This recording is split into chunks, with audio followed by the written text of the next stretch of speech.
Hello everyone, कैसे हैं आप सभी। आई होप आप सभी बहुत ही स्वस्थ होंगे, मस्त होंगे, ज़बरदस्त होंगे। दिल्ली की सर्दियों को मैं मिस नहीं कर रहा हूँ बिल्कुल भी।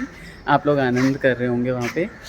अम ये तो उल्टा दिखाई दे रहा है, लेकिन मैं यहाँ पे कहाँ खड़ा हूँ मैं आपको बता रहा हूँ। मैं आया हुआ हूँ कांचीपुरम। सप्तपुरियों में से एक कांचीपुरम, जो कि पांचवी पुरी मानी जाती है। बाकी सारी पुरियों के दर्शन मैंने कर लिए हैं। कांचीपुरम के दर्शन करते हैं। तो आज मैं आपको ये बताना चाहता हूँ कि सप्तपुरी, 4 धाम, 12 ज्योतिर्लिंग के दर्शन मेरे हो चुके हैं, जिनको मैं हर रोज़ स्मरण करता हूँ। वो सारी चीज़ें मेरी दर्शन में अब मतलब ये हो जाएंगे दर्शन। अभी तो उतरा ही हूँ मैं ट्रेन से, और आगे ब्लॉग में बने रहिए। क्या क्या चीज़ें आती हैं वहाँ पे, सारी चीज़ें आपको दिखाती हूँ। भाई भीड़ तो इतनी लगी हुई है कि मैं बता नहीं सकता। इसी तरह का कुछ हो रहा होगा उस वक्त जब माता पार्वती का जो देह था वो उन्होंने कुंड को समर्पित कर दिया था, और तांडव करने लगे थे शिव जी उनके शरीर को लेके। और 51 शक्तिपीठों का निर्माण हुआ था, जहाँ जहाँ जो अंग गिरे थे। माता कामाक्षी में यहाँ कांचीपुरम में उनकी नाभि गिरी थी, इसीलिए उन्हें कामाक्षी देवी कहा जाता है। यानी काम को पूरा करने वाली। काम का मतलब काम भी होता है और आपके जो इच्छाएं होती हैं वो भी होता है। तो आपकी इच्छाओं को पूरा करने वाली देवी माता कामाक्षी के मैंने सुंदर दर्शन कर लिए। इसी के साथ सप्तपुरियों का दर्शन, जैसे कि मैं आपको बता रहा था, यहाँ पे मेरे कंप्लीट हुए।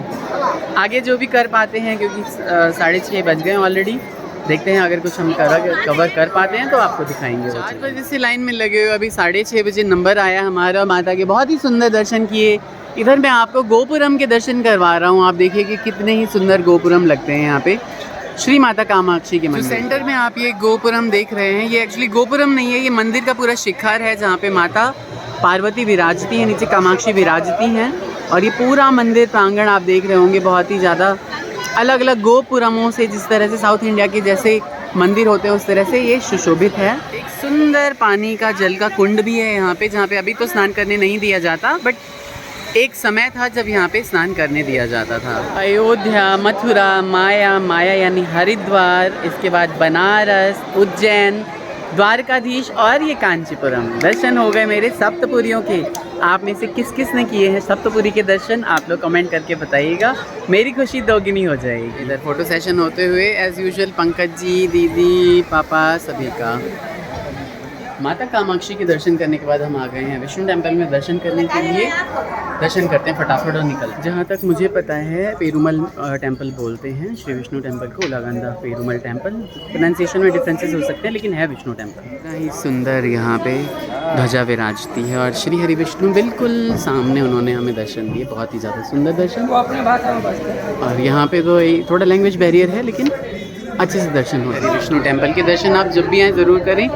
गरुड़ और इस तरीके से जो गोपुरम्स बने हुए हैं ना, बहुत ही ज़्यादा आपको अच्छे लगेंगे, आनंदित करेंगे। गोपुरम, श्री पेरुमल टेम्पल, श्री हरि विष्णु भगवान का टेम्पल बिल्कुल मार्केट में ही है, और पैदल पैदल आप सारे मंदिरों के दर्शन कर सकते हैं। हम आ गए हैं चित्रगुप्त के मंदिर, और चित्रगुप्त देवता के दर्शन करके निकलते हैं दूसरे मंदिरों की तरफ। चित्रगुप्त जी के दर्शन करने के बाद अब नेक्स्ट मंदिर की तरफ चलते हैं। गोपुरम भी दर्शन कर लीजिए। दर्शनों के क्रम में हम आ गए हैं एकम्बरेश्वर लिंग के दर्शन करने के लिए, जिनको पृथ्वी लिंग का प्रतीक माना जाता है, पृथ्वी का प्रतीक माना जाता है, पृथ्वी लिंगम बोलते हैं। इनके दर्शन करने के पश्चात एटलीस्ट 5 भूत लिंगों में से 2 लिंगों के दर्शन हम कर चुके होंगे, जो कि जम्बुकेश्वर और एकम्बरेश्वर होंगे। सुंदर मंदिर का प्रांगण जब रात हो जाती है तो इसके गोपुरम जो लाइट से, रोशनी से जो जगमगा रहे होते हैं ना, तो ये देखते ही बनता है। बहुत ही अद्भुत नज़ारा, और मुझे अंदर से बहुत अच्छी फीलिंग हो रही है। तमिलनाडु के जितने भी मंदिर हैं और जितने गोपुरम हैं, सबकी एक अलग अलग विशेषता है, सबकी अलग कहानियाँ हैं। चोल राजाओं, पांड्या राजाओं ने जो मंदिर बनाए हुए हैं वो वास्तुकला के हिसाब से वैसे ही बहुत अद्भुत हैं, और लोगों को आकर्षित करते हैं कि आएँ और दर्शन करें हमारा अद्भुत नज़ारा, जहाँ पे नंदी महाराज विराज रहे हैं एकदम सामने, और इधर की तरफ संभवतः कहीं पे शिव जी होंगे विराजते।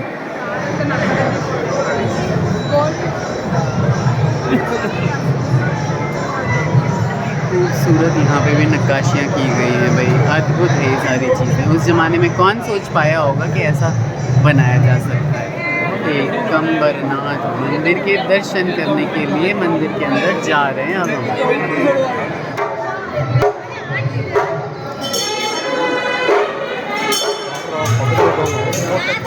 अंदर मंदिर के दर्शन। भीड़ देख ली, फ्री वाली लाइन है बट कोई फ़ायदा नहीं हुआ हमारा, क्योंकि वो लाइन भी साथ के साथ ही चल रही है, बस हमने के दान दे दिया मंदिर।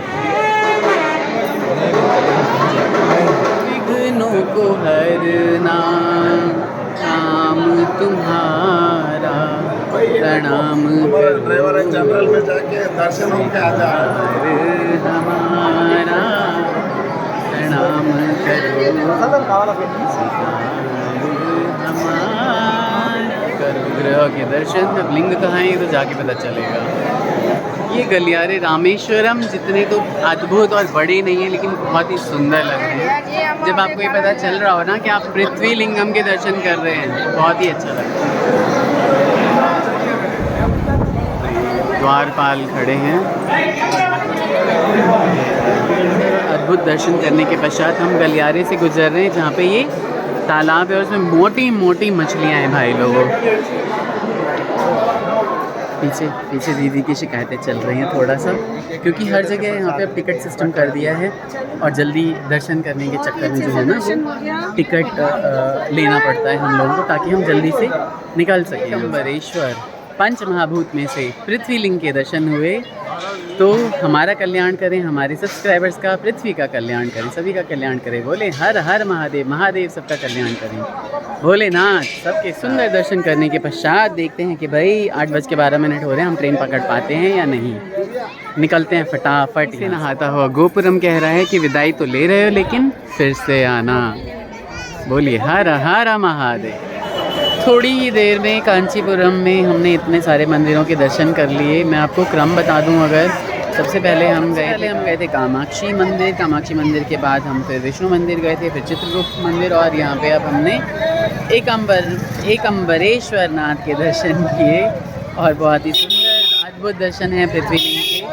आप भी आगे ज़रूर करिए ज़िंदगी में एक बार सप्तपुरियों का दर्शन, 4 धामों के और 12 ज्योतिर्लिंग के दर्शन। और हमारे तो कई सारे जो है वो शक्तिपीठ भी हो चुके हैं। तो फिर मैं अब नेक्स्ट जो नंबर लगाने वाला हूँ ना शक्तिपीठों का, और एक सिर्फ कुंभ बचा हुआ है, महाकुंभ नासिक नहीं उज्जैन का, उसके लिए भी। तो देखते हैं कि ज़िंदगी क्या हम क्या एक्सपेक्ट करते हैं, ज़िंदगी क्या देती है हमें।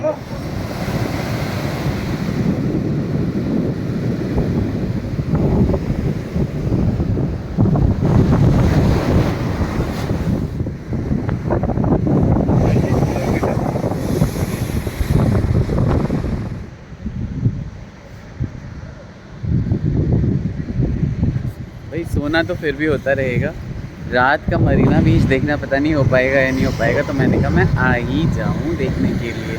मस्त लगा मुझे तो यहाँ। कांचीपुरम से चेन्नई आने के क्रम में अब हम रात को तो मैंने व्लॉग को एंड किया नहीं था, लेकिन मॉर्निंग में हम कहाँ आ गए हैं आप बताइएगा कि चेन्नई की कौन सी मार्केट है। कैसा लगा आपको व्लॉग? छोटा सा व्लॉग बनाया मैंने, क्योंकि बड़े बड़े व्लॉग आप देखते नहीं हो और इतनी ज़्यादा इन्फॉर्मेशन मुझे लगता है कोई लेना नहीं चाहता है ना। जिन लोगों ने सब्सक्राइब नहीं किया अभी तक चैनल को, अनुरोध है कि प्लीज़ चैनल को सब्सक्राइब कर लें, लाइक का बटन दबाएँ, अपना बेल आइकन दबाएँ ताकि सारी नोटिफिकेशंस आपको मिलती रहे। अपना ख्याल रखिए और प्लीज़ ग्रो करने में हेल्प कीजिए, हाइप दीजिए। पापा जी मेरे साथ हैं, दीदी लोग इधर उधर घूम रहे हैं, हाइप दीजिए और प्लीज़ जल्दी लाइक कर दीजिए, है ना। ठीक है, बाय बाय, राधे राधे।